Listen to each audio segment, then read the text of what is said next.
família que era dona de uma banca de jornais na Austrália simplesmente não abriu a banca num dia. E isso foi muito estranho para as pessoas que normalmente frequentavam o local. Então, um dos familiares foi até a casa deles e encontrou algo sinistro. Fala pessoal, Carol na área, trazendo mais um vídeo aqui no canal. Todas as semanas eu trago esse tipo de conteúdo aqui para vocês, casos criminais. Então se você gosta, se inscreve no canal, deixa um like nesse vídeo, deixa um comentário e não esquece de ativar o sininho de notificações. Bora pro vídeo!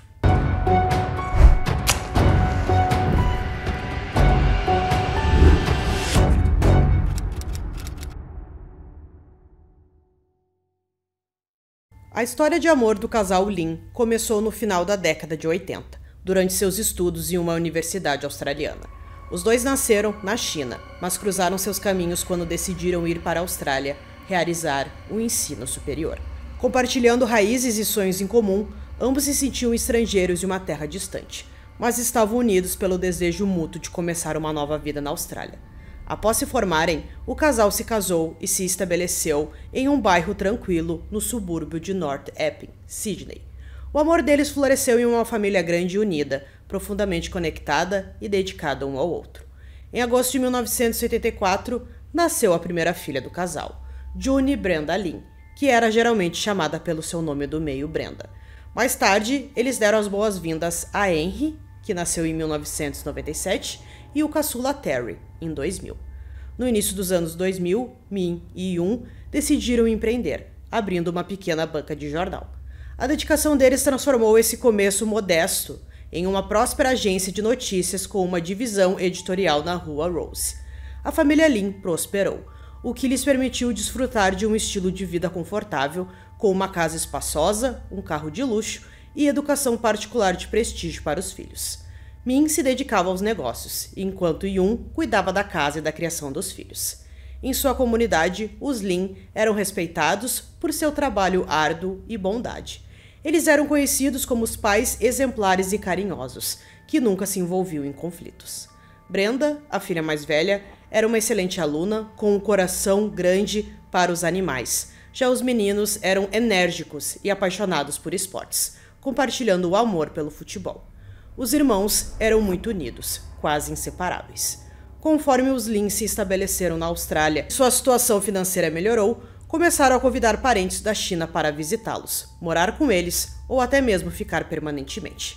No início dos anos 2000, os pais de Min foram os primeiros a se mudar. Eles se estabeleceram em North Epping, perto da família, e ajudaram a criar as crianças. O pai de Min também trabalhava na banca de jornais da família nos finais de semana. Alguns anos depois, os pais de Yun também se mudaram para o subúrbio de Sydney, e Min e Yun compraram uma pequena casa para eles. A irmã de Yun, Irene, foi morar com os Lins, ajudando com as tarefas domésticas e com os cuidados com as crianças. Nessa época, os negócios da família Lin geravam uma renda substancial, chegando a quase 1 milhão por ano, segundo relatos. O comércio não era apenas uma loja, mas se tornou um ponto de encontro local, onde as pessoas se reuniam para ler e discutir notícias, enquanto tomavam uma xícara de café. No final de 2007, a irmã mais velha de Min, Kate Zi, e seu marido, Liam Bin Robert Zi, também se mudaram para a Austrália em busca de melhores oportunidades na agitada cidade de Sydney. Eles já haviam visitado parentes na Austrália e morado brevemente em Melbourne, antes de retornarem à China. Dessa vez, estavam determinados a se estabelecerem permanentemente na Austrália. Robert, que antes era otorrinolaringologista de sucesso na China, decidiu mudar de carreira e entrar no mundo dos negócios. O casal abriu seu próprio restaurante em Sydney, investindo todas as suas economias. Mas o negócio não prosperou e logo fechou. Tentativas subsequentes de abrir um café ou lanchonete também fracassaram. Robert, sem experiência em negócios e habilidades de gestão financeira, enfrentou dificuldades em seus novos empreendimentos. Por fim, Robert e Kate se mudaram para North Epping, mais perto da família Lin. Kate conseguiu um emprego, mas Robert permaneceu em uma fase de autodescoberta, incerto sobre o seu futuro. As famílias Lin e Zi eram muito unidas. Eles se viam quase todos os dias, mantinham um contato constante e frequentemente se reuniam para jantares em família. O último desses encontros aconteceu na noite de sexta-feira, 17 de julho de 2009, na casa dos pais de Kate e Min. Eles não faziam ideia de que aquele seria o último encontro. Na manhã de 18 de julho, a loja da família Lin não abriu, surpreendendo seus clientes habituais. A loja funcionava todos os dias, então foi muito estranho quando os clientes chegaram e viram a loja fechada. Não tinha nenhum aviso, isso era estranho, porque eles sempre avisavam se não pudessem abrir a loja em algum determinado dia. Então aquilo começou a levantar algumas suspeitas para os clientes e também para aquelas pessoas que tinham suas lojas ali na volta. Um dos amigos da família Lin, após várias tentativas frustradas de contatar Min, ligou para sua irmã Kate para se informar sobre a situação. Kate ficou surpresa, pois sabia que seu irmão nunca fechava a loja por um dia sem aviso prévio. Se necessário, seu pai ou sogro geralmente o substituíam. Ela tentou ligar para Min e depois para sua esposa Yun, mas sem sucesso. As ligações que ela fez para o telefone fixo também não foram atendidas. Então a Kate e o seu marido Robert decidiram ir até a casa da família para ver o que estava acontecendo. Quando eles chegaram, perceberam que o carro da família Lin ainda estava na garagem e a porta da frente estava destrancada. A casa estava estranhamente silenciosa e nenhum dos familiares respondeu aos seus chamados. A casa parecia intacta, sem sinais de arrombamento. Kate, ainda chamando pelo irmão, subiu as escadas. Ao abrir a porta do quarto de Min e Yun Lee, ela gritou em choque e horror, recuando diante de uma cena macabra. O quarto estava encharcado de sangue, cobrindo o chão, as paredes, o teto, os móveis e as cortinas. O corpo sem vida de Yun Lee, de 43 anos, estava ao lado da cama, com tantos ferimentos a ponto de estar irreconhecível. No quarto ao lado, onde Irene, de 39 anos, irmã de Yun, dormia, a cena não era menos horrível. Irene estava morta em sua cama, com o rosto coberto de sangue. Nos quartos das crianças, Henry, de 12 anos, e Terry, de 9, eles também haviam sido brutalmente espancados até a morte. Seus corpos foram encontrados em cantos diferentes do quarto. Por sorte, Brenda, a filha de 15 anos, estava em uma excursão escolar naquela noite e não estava em casa durante a tragédia. Min Lee não foi encontrado, restando uma pequena esperança de que ele ainda estivesse vivo. Kate ligou imediatamente para os serviços de emergência, mas estava em estado de choque tão histérico que mal conseguia comunicar o que havia acontecido. Ela gritava e soluçava ao telefone, implorando aos paramédicos que viessem rapidamente e salvassem quem pudesse. Após a ligação desesperada, Robert foi buscar os pais de Min, que moravam a cerca de 10 quilômetros do local do crime. A polícia e os paramédicos chegaram em poucos minutos e o que encontraram foi descrito como uma das cenas de crime mais horríveis que já haviam presenciado. Infelizmente, era tarde demais para todos os membros da família Lin. Cada um havia sido morto por múltiplos ferimentos na cabeça, com um objeto pesado e contundente, provavelmente um martelo. Contudo, a arma do crime não foi encontrada, levando os investigadores a concluir que o autor a havia levado consigo. O corpo de Min Lee foi finalmente descoberto em seu próprio quarto. Ele estava escondido embaixo de um cobertor. Assim como o resto de sua família, ele havia sido espancado até a morte da mesma maneira. Descobriu-se que ele foi a primeira vítima, seguido por sua esposa, a irmã dela e, por fim, os dois meninos. O exame inicial da cena do crime não revelou evidências ou pistas significativas. A ausência de uma arma combinada com o fato de que seus objetos de valor e dinheiro não haviam sido tocados indicava que o objetivo principal era a eliminação da família Lin, e não um roubo. Inicialmente, os investigadores suspeitaram de múltiplos agressores, pois parecia improvável que uma só pessoa conseguisse atacar tantas vítimas. As evidências sugeriam que as crianças estavam acordadas e tentaram desesperadamente escapar durante o ataque, como indicavam as manchas e respingos de sangue por toda a casa. Curiosamente, todas as vítimas adultas apresentavam sinais de estrangulamento, além de traumatismo craniano, possivelmente para minimizar a resistência durante o ataque.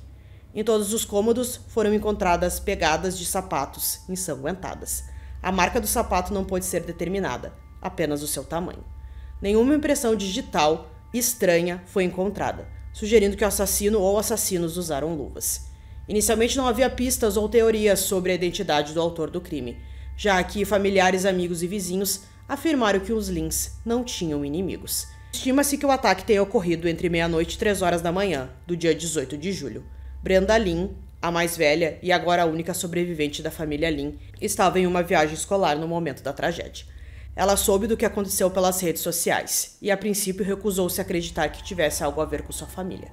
Esperando que fosse um engano, sua tia Kate ligou para ela, confirmando a notícia horrível entre soluços e lágrimas. Brenda foi rapidamente levada de volta para Sydney, onde Kate e Robert, seus novos tutores, a encontraram no aeroporto. Brenda foi morar com eles, já que a casa da família Lynn estava isolada como cena de crime. No dia seguinte, Brenda, devastada pela dor, foi levada à delegacia para interrogatório. Mas ela não conseguiu dar nenhuma informação nova, insistindo que sua família não tinha inimigos ou pessoas que lhe desejassem mal e que ela não havia notado nada de incomum antes de sua viagem. Após a morte de sua família, Brenda tornou-se herdeira de um patrimônio considerável, incluindo imóveis e a empresa familiar. Mas, por ser menor de idade e ainda estar estudando, seus tutores legais, sua tia e o marido dela, ficaram responsáveis pela administração do patrimônio. Os avós de Brenda também ofereceram apoio, mas Kate e Robert insistiram em ser seus tutores principais. Robert chegou a ameaçar entrar com uma ação judicial caso os parentes idosos buscassem a tutela, alegando que eram muito velhos para cuidar de uma adolescente. No fim, a questão foi resolvida amigavelmente e Brenda permaneceu com os tios. A loja da família Lynn, que havia sido fechada temporariamente, logo reabriu sob a administração do Ziz. Robert também começou a analisar ativamente as contas bancárias, as poupanças, os imóveis e outros bens da família. Investigadores e peritos forenses examinaram repetidamente a cena do crime, documentando cada detalhe. Apesar dos esforços, nenhuma pista concreta surgiu. Eles concluíram que o assassino provavelmente agiu sozinho e entrou na casa silenciosamente, o que sugere que a porta estava destrancada ou que ele possuía uma chave. O assassino usava sapatos de tamanho 43, com um solado padrão e característico. A arma do crime, provavelmente um martelo, nunca foi encontrada, nem dentro nem nos arredores da casa. O uso de luvas impediu a coleta de impressões digitais, nenhum DNA diferente foi encontrado.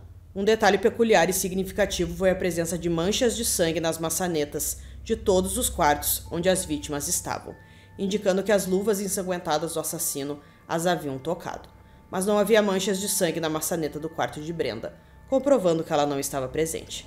Sendo um dos casos de maior repercussão na Austrália, o trágico incidente recebeu ampla cobertura da mídia.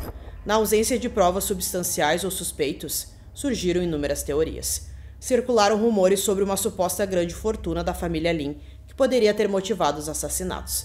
Surgiram teorias sugerindo um assalto que deu errado e até especulações sobre o envolvimento de clãs mafiosos chineses locais. Tais teorias não foram totalmente descartadas, considerando o histórico da região com uma quadrilha de ladrões. A loja dos Lynn havia sido assaltada meses antes da tragédia e os donos teriam testemunhado um roubo a um carro forte, uma semana antes do crime. Embora os ladrões estivessem mascarados e os homens não pudessem identificá-los, especulou-se que Min pudesse ter sido morto como uma possível testemunha. Meses se passaram e a investigação estagnou. Nenhuma das teorias foi confirmada e nenhum suspeito surgiu. A teoria do roubo foi descartada, uma vez que o dinheiro e os objetos de valor não foram tocados. E o assassino parecia ter um único objetivo: eliminar os membros da família Lynn. Além disso, na noite dos assassinatos, a eletricidade da casa estava desligada, indicando que o assassino sabia onde ficava a caixa de fusíveis. A familiaridade do agressor em se locomover pela casa na escuridão total sugeria conhecimento prévio da planta da casa. Possivelmente, o assassino tinha uma chave da casa. Ao rever o caso pela 100ª vez, um investigador ouviu repetidamente a ligação de emergência de Kate, procurando por qualquer pista que pudesse ter passado despercebida. Surpreendentemente, a gravação continha uma dica importante. A fita captou as tentativas histéricas de Kate de descrever a situação, suas palavras embaralhadas e interrompidas por gritos e soluços. Ao final da conversa, quando a atendente confirmou que os serviços de emergência já estavam a caminho, Kate mencionou repetidamente o nome do marido, acrescentando algo em chinês, dirigindo-se a ele diretamente. Esse detalhe despertou o interesse do investigador, levando a traduzir suas palavras. Descobriu-se que Kate estava implorando ao marido para não deixá-la sozinha em casa. Isso foi significativo porque Robert havia decidido dirigir até a casa dos pais de Lynn e buscá-los pessoalmente, deixando Kate sozinha na cena do crime até a chegada da polícia. Esse comportamento do Robert chamou a atenção daquele detetive, porque ele pensou, bom, a família dela inteira estava morta e o seu marido achava seguro deixá-la sozinha na casa onde tinha acabado de acontecer um crime. Eles nem sabiam se o assassino podia estar por ali. Então, essa atitude dele chamou a atenção desse detetive e ele acreditou que tinha alguma coisa errada. Kate estava desesperada, mas Robert estava calmo e simplesmente foi embora, como se soubesse que nada de ruim pudesse acontecer à sua esposa. Após vários meses, a polícia finalmente identificou o principal suspeito, e o único, Robert Z. Descobriu-se que ele tinha uma chave da casa dos Lin, que Min lhe havia lhe dado por precaução pouco antes do crime.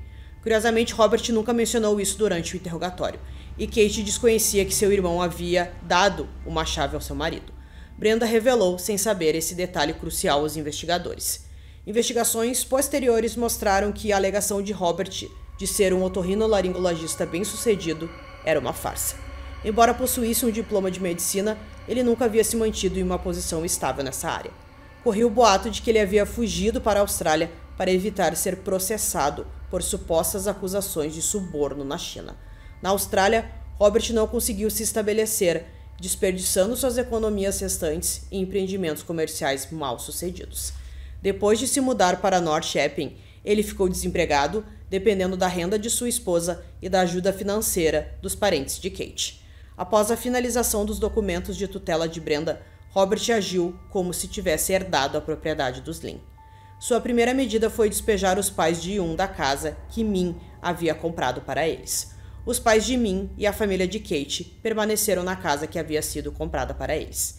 Diante desses fatos e circunstâncias, os investigadores teorizaram que Robert era movido por profunda inveja dos parentes bem-sucedidos e de sua esposa, e que há muito tempo tinha um plano para se apoderar de suas propriedades, riquezas e negócios lucrativos.